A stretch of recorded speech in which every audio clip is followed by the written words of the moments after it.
Okay. Good evening, everybody, and to those who will be watching this on recording later. Welcome to our Tech Tuesday. And I'm finishing up my series that I started last week on the horrible big word called cholecystitis, or inflammation of your gallbladder. And we learned last week a little bit about what does the gallbladder do, why is it important as far as the diet and nutrition is concerned, and what it does when it comes to digestion of our food. So it plays quite an important role in the breaking down of fats and digestion, but one can live without it. And I see this regularly because I work quite closely with a surgeon who does a good couple of removals of gallbladders every week. So it's sadly quite a common problem, but doesn't really have to be. So let me kick in with my slideshow again. And out of the way. Okay. So we're talking about cholecystitis and what it is and why our gallbladder is so important. And I basically got to the end last week. And this week we're going to talk about what supplements could help.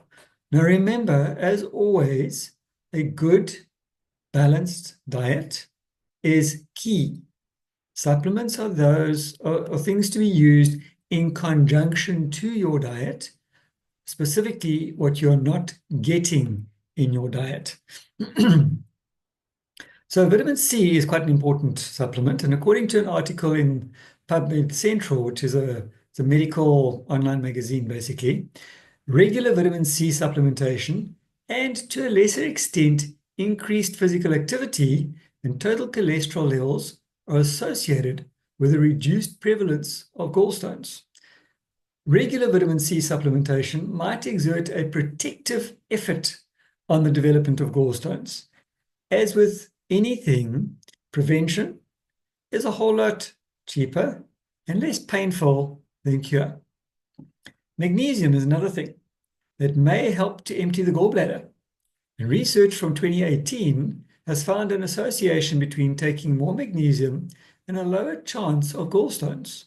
This means magnesium deficiency can increase the chance of gallstone formation. And as has been found out over the last few years, magnesium is something that is lacking in our diets. It is a very, very important mineral, but it's lacking in almost all diets.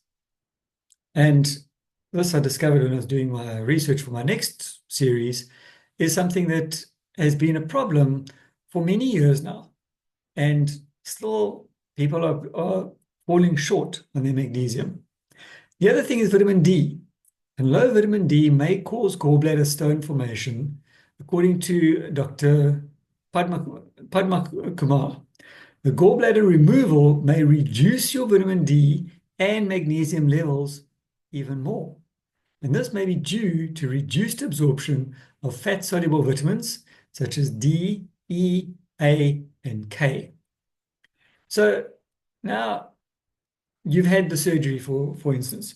You've had your cholecystitis, which is an inflammation of the gallbladder, and you've gone through the process.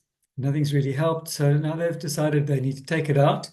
So what do you do after the surgery? After the gallbladder removal, a person may be less able to digest fats effectively.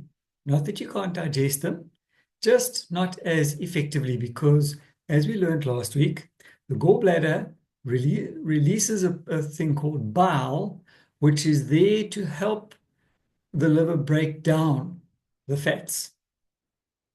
Bile flows directly into the small intestine, which may harm the microbiome. And this may cause diarrhea. As a result of the effects that gallbladder removal has on digestion, people may need to change their diets temporarily after surgery. I do know that with time, things settle down, and I know people who have had gallbladder surgery done many years ago, and until they told me I had no idea that they'd ever had the surgery because they ate quite normally. In fact, they still do eat quite normally both fatty and non-fatty foods. After gallbladder surgery, you need to try to avoid eating high-fat, greasy, and/or fried foods, mostly because you're just not going to feel that good. Your gallbladder is no longer able to help you digest that fat, so you'll need to limit the amount of fat that you eat. Try eating smaller, more frequent meals and snacks every couple of hours. A smaller meal will keep you full for at least 2 hours, whereas a standard meal will keep you full for 3 to 4 hours. So instead of only having 3 meals a day, maybe break it down to about 4 to 5 meals a day. Choose foods that are low in fat and read your food labels and look for foods that have 3 grams of fat or less per serving, which is why it's always important to read the labels on any food that you buy. If it is a single ingredient food, in other words, food that you can grow in your garden, it doesn't have a label and you don't have to worry about it. But any food that you find on your supermarket shelf almost invariably has a label. Learn to read those labels. And consider following a plant-based diet, at least for a while. And more importantly, stay active. Take time to exercise when you can. And that can simply be you're going to the shopping center, don't park as close to the door as possible. Park on the other end of the parking lot so that you have to walk across. And maybe you even have to carry some parcels on the way back, because that'll also help to improve and increase your exercise. It's not that you have to go to the local gym and sign up and spend 6 hours a day there. You need to drink 8 to 10 glasses of water daily. Can help to reduce the symptom of nausea and just feeling unhappy. A doctor may also prescribe a stool softener to minimize discomfort and straining, because once you've had surgery, especially abdominal surgery, any sort of straining, standing, walking, sitting, coughing, sneezing, rolling over in bed, going to the bathroom when your stool is not that soft, all of those is going to put strain on your stomach. When a person begins to eat solids again, it is a good idea to eat smaller meals more regularly and monitor the effect that certain foods have on their symptoms. Doctors may also recommend taking supplements of fat-soluble vitamins, as these may be more difficult for the body to absorb after surgery.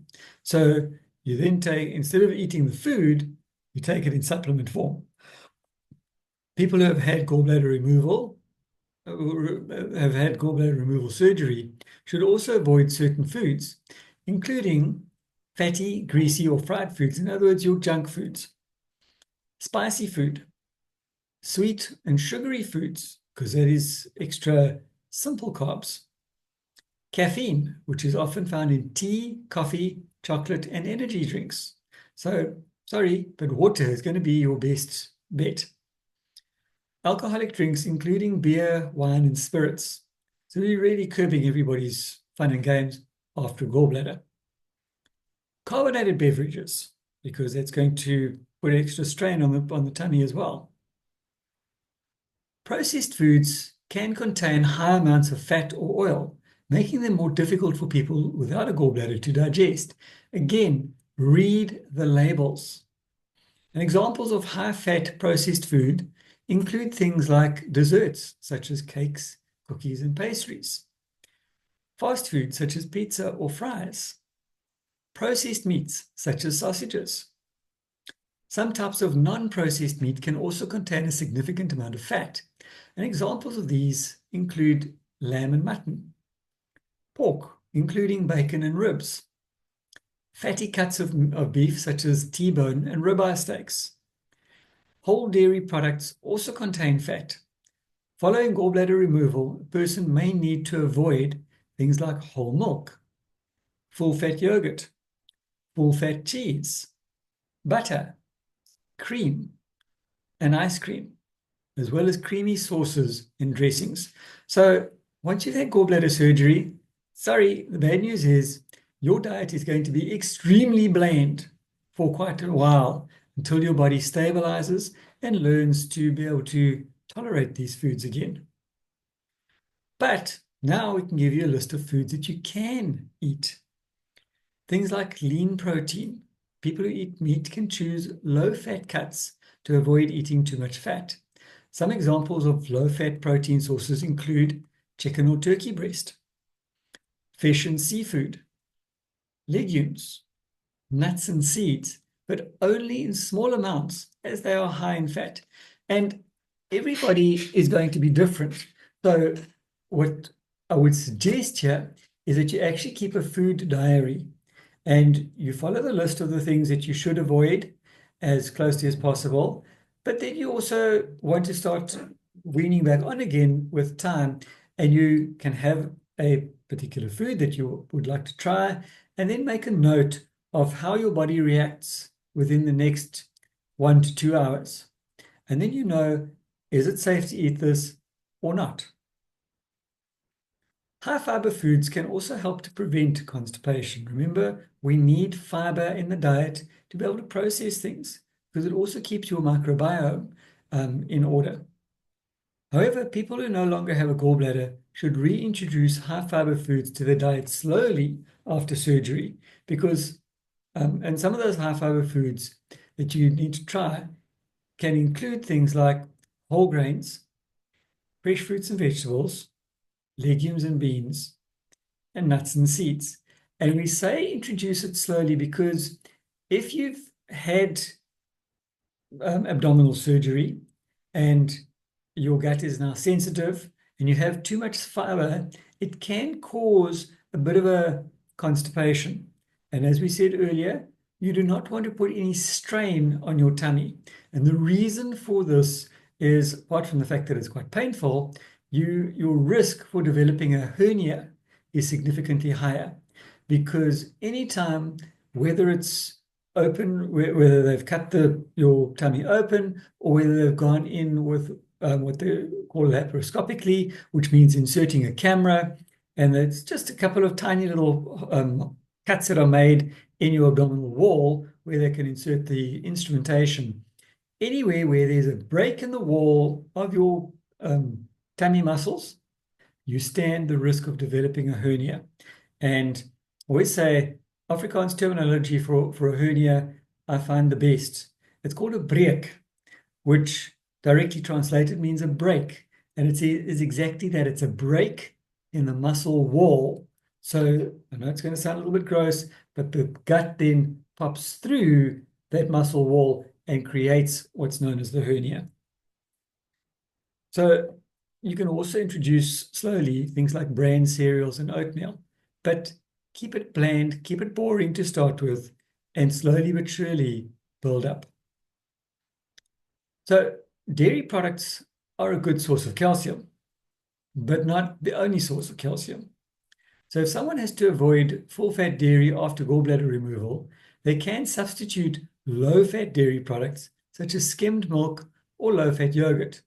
People can also get calcium from other foods, such as leafy green vegetables, tofu, calcium-fortified milk alternatives, canned sardines and salmon. And I would also then say a good chelated calcium supplement as well. According to a study in Nutrition and Diabetes, low-fat products often contain more added sugar than full-fat versions. So you've got to be careful of those extra hidden sugars. A person can read the nutritional data on food packaging to check they are not eating too much fat or added sugar. And again, remember that when you're reading that label and the one item of food in front of you has got X grams of fat, X amount of kilojoules, X amount of sugars, fats, whatever, remember it also goes in conjunction with other food that you're eating. So if you're having 2 or 3 items of food that have got labels on them, it would be a good idea to look at the labels on each product so that you can then calculate your total amount of sugars, fats, fiber, etc. that you're getting. So in summary, A healthy lifestyle cannot be switched on and off at will. If you want a healthy lifestyle, it has got to be sustainable. You don't sign up with your local gym and sign up a membership there and in the beginning of January and expect to be a top gymnast and athlete and bodybuilder by December. Specifically, if you've gone 3 times in January, maybe a couple of times in February, and then you start going, "Ah, no, I can't be bothered," or life happens, and you go again once or twice in June, maybe, and maybe once or twice in August or September, and then you go, "Oh, heck, summer's coming. I think I need to get my body in shape again," and you start going a little bit more regularly. It doesn't work like that. Just like anything, a healthy lifestyle has to be consistent. And as James Clear will tell you, you don't have to make big changes, but just little changes done consistently. Eric Worre always talks about improving 1/3 of 1% every day. And that works out significantly higher than trying to do 100% effort once a week. Prevention is generally significantly cheaper, both financially and in pain, than cure and recovery. You can't choose your genes and your family history, unfortunately, but you can choose your diet and lifestyle. Choose wisely. Be aware of early stage symptoms. Listen to your body. Remember that book that I often quote by Dr. Jim McAfee, Your Body's Sign Language? If you don't already have that book, do yourself a favor. Get it. It is available on places like Amazon and also from Dr. Jim McAfee directly. And it is a fascinating book, definitely worth investing in because there's a whole lot of little signs that your body is just gently sort of tapping you on the shoulder on a daily basis, saying, "Hello, this is not good." Or, "Hello, I'm trying to protect you over here, but you need to work with me." And if you don't pay attention, one day it's going to go, "Hello, I needed your attention and I needed it now."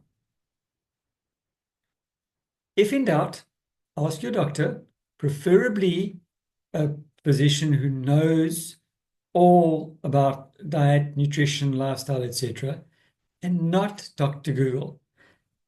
And now there's a new one that's come out, Dr. Chat GPI or GPT. Very handy thing to have and very easy to use, but never going to replace your human doctor and your human dietitian and your human clinical nutritionist, because there's always a human factor involved when dealing with other humans. Changing your lifestyle to a healthy one is never too late, but there are almost always consequences to previous unhealthy habits. So if you smoked for the last 20 years and you've suddenly decided to quit, that's great. And your body will thank you for it, but it's going to take a little bit of time to recover, and your recovery is not always going to be smooth sailing. And that, unfortunately, puts a lot of people off.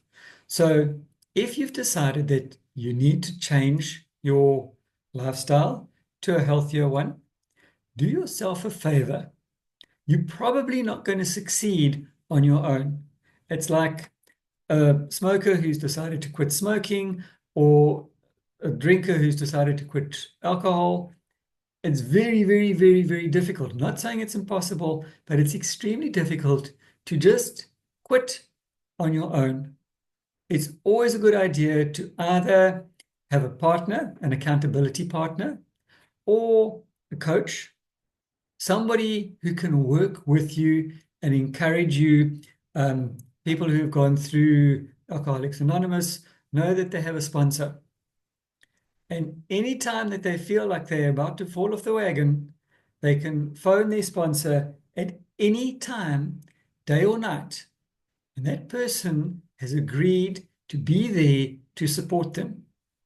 Maybe not in person, but they can talk them through their stress and their challenge. And changing to a healthier lifestyle is no different because there are temptations all around you. And the first week or so is never easy. So it's always good to have an accountability partner, somebody who you can speak to on a daily basis and say, I really, really, really was craving those cream donuts today, but I know that's not part of my healthy lifestyle. And their partner, the accountability partner, can say and encourage them, well done for not doing it. What did you do instead? And talk them through it and help them and guide them. So getting it or choosing a healthy lifestyle is highly commendable, but you probably are going to battle to do it on your own. Like with anything, it's always a good idea to have a mentor, an accountability partner, or failing that, paying a coach to help you and to guide you. Obviously, as well as seeing the correct medical people, like a physician or a dietitian. And that is the end of that. Does anybody have any questions before I stop the recording?